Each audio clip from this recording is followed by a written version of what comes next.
This is attorney Yasser Ali, and today I'm going to talk to you about one of the most important changes you need to know about managing your small business. It's a new law called the Corporate Transparency Act that went into effect on January 1st, 2024.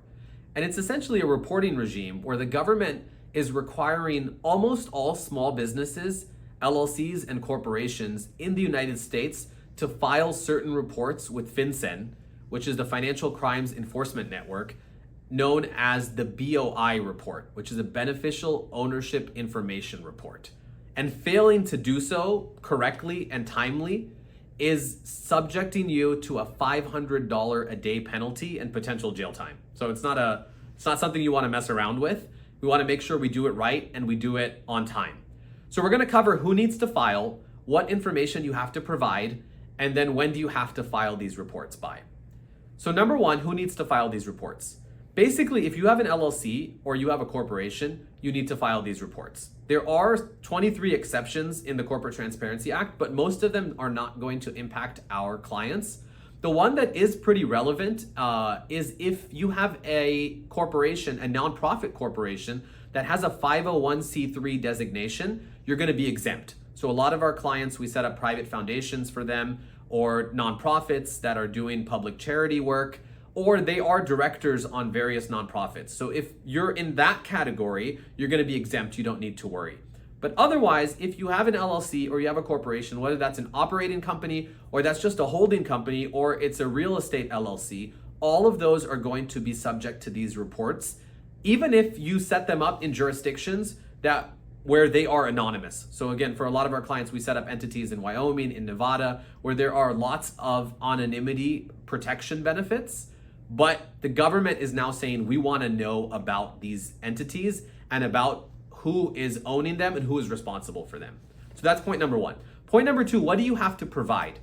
So you're going to have to provide the basic contact information relating to the entity, as well as all of the individuals who are known as beneficial owners. And the government is defining beneficial owners as people who own 25% or more of the entity, as well as people who exercise substantial control.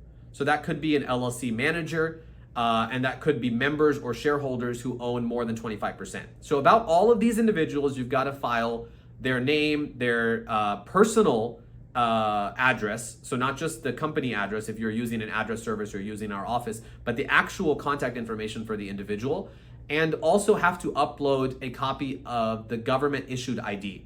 So it could be a driver's license, it could be a passport, but all of this information is required for all of these people. So a lot of people are uncomfortable with this, but that is the new rule. It's intended to prevent fraud and money laundering and so on and so forth, but we don't have a choice but to comply with these rules.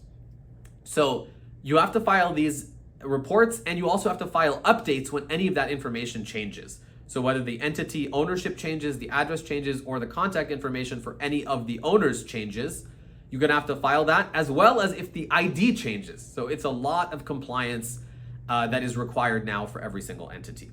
When do you have to do it by? Point number three. You need to file this report if your entity was created prior to this year. You have until the end of the year. So we have until December 31st of 2024 for pre-existing entities. For new entities that are created this year, we have 90 days. And starting in 2025, we only have 30 days. So basically our practice now is whenever we're setting up LLCs and corporations for our clients, we're concurrently filing the BOI reports for all of these new entities, just so we don't have a situation where you forget and then you get subject to these very stark penalties.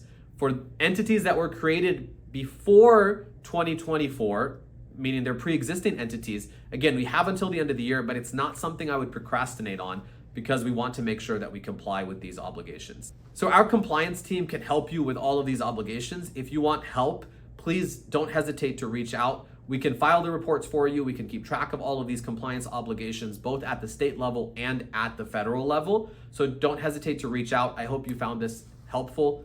Thank you and have a great day.